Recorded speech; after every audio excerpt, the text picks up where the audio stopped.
இதில் போராடு.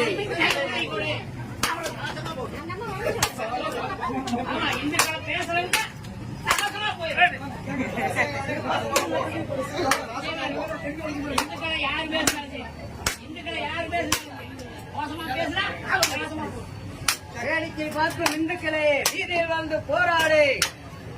108 தேங்காய் இணைக்கும் நிகழ்ச்சி.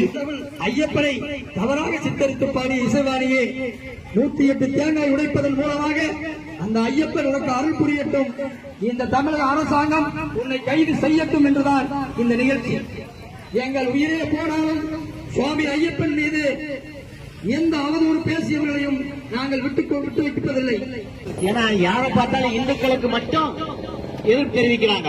இந்து கோயிலை இடிக்கிறாங்க, இந்துக்களுடைய பாரம்பரியத்தை அவங்களுடைய பழக்க வழக்கங்களுக்கு தான் எதிர்ப்பு தெரிவிக்கிறாங்களே இல்லாம மற்ற மதத்துக்கு யாரும் எதை பற்றி பேசுறதில்லை. நம்ம இந்துக்களும் மற்ற மதங்களை பற்றி பேசுவதில்லை. அவங்களுடைய மத சடங்குகளை செய்வதற்கோ நடைமுறையில் இருப்பதற்கோ நம்ம எந்த விதமான எதிர்ப்பு தெரிவிக்கவில்லை. ஆனா பாருங்க, இந்துக்கு வேற மதத்தை பத்தி ஒரு வார்த்தை சொன்னாலும் கூட பிடிச்சி உள்ள வச்சிடறாங்க. ஆனா இந்த இசைவாணி இந்து ஐயப்பனை பத்தி ரொம்ப கேவலமாக பாடியும் கூட அது பற்றி ஒரு புகார் கொடுத்து கூடி இன்னும் அரசாங்கம் அவங்க மேல நடவடிக்கை எடுக்கல.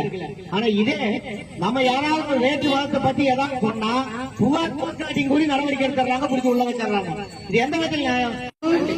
கண்டிக்கிறோம். இசைவாணியை கண்டிக்கிறோம். பாடாதே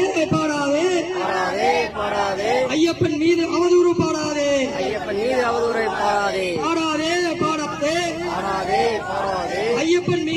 பாடாதே. கைது செய். இசைவாணியை கைது செய். இசைவாணியை கைது